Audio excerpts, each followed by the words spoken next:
Hello. This is the Reflect to Connect for Chapter 10 of the Gillespie and Hammond, talking about recruitment and retention for elementary strings.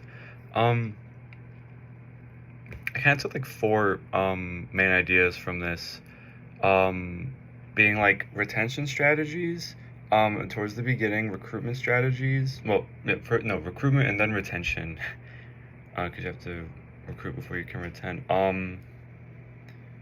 The potential challenges for retention and promoting the program. Um, I had that written down. I should have read off of it. Um, for like the for recruiting, for certain strategies, I'm just gonna like sidebar right off the bat. I was recruited for elementary strings, um, in third grade, because we were taking recorder, during the class, and we had to fill out a form for the fourth grade year, listing a band and an orchestra instrument that you'd like to play next year, and based on supply, that's how like supply and demand. That's how you would get placed in your instrument.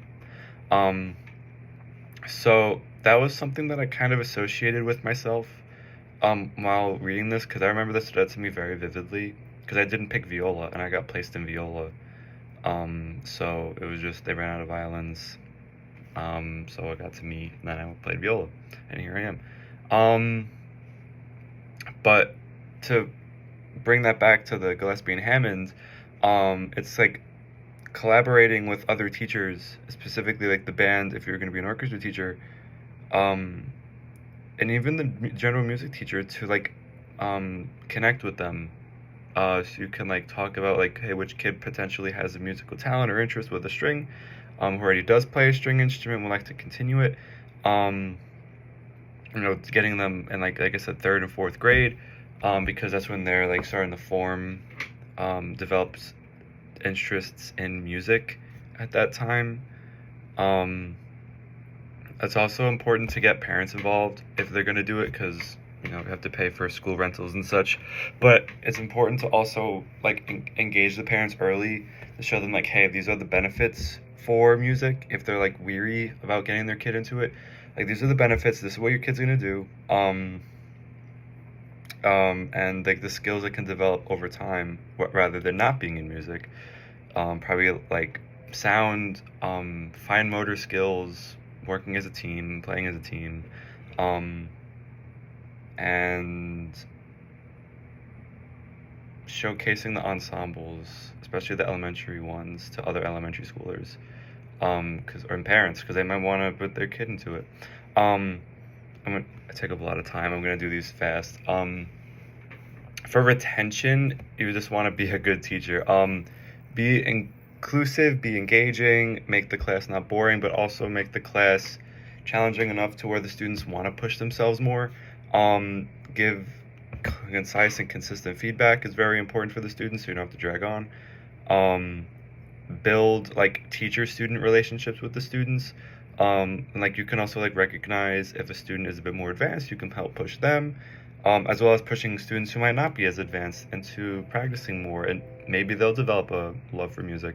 And also parents support for here too, to help engage their kids in practicing, to make it seem fun, and communicate with them regularly, about the kids' progress.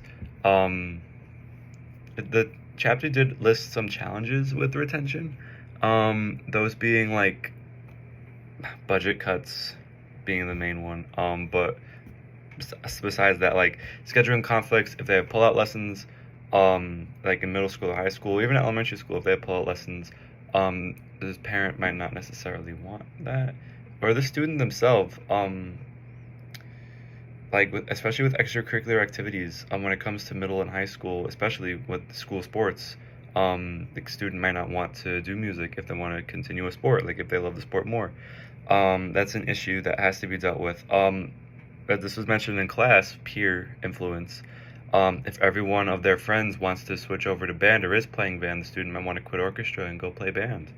Um, that's a major issue. That happened a lot at my high school, or middle school, a lot, because that's when all the elementary schools were brought together, and that's when a lot of friends started to like meet and be like, oh, like this group of people I get along with all is in band, and I'm in orchestra. And also burnout, common theme, with everyone is just getting burnout, with work.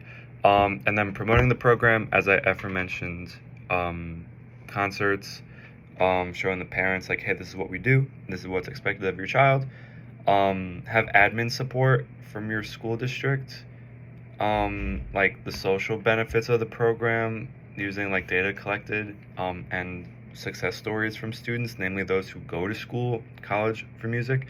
Um, and on that same note, have like graduated students get involved in the program, do like a mentorship if it's a high school, you know, help maybe engage in private lesson and talks with the students.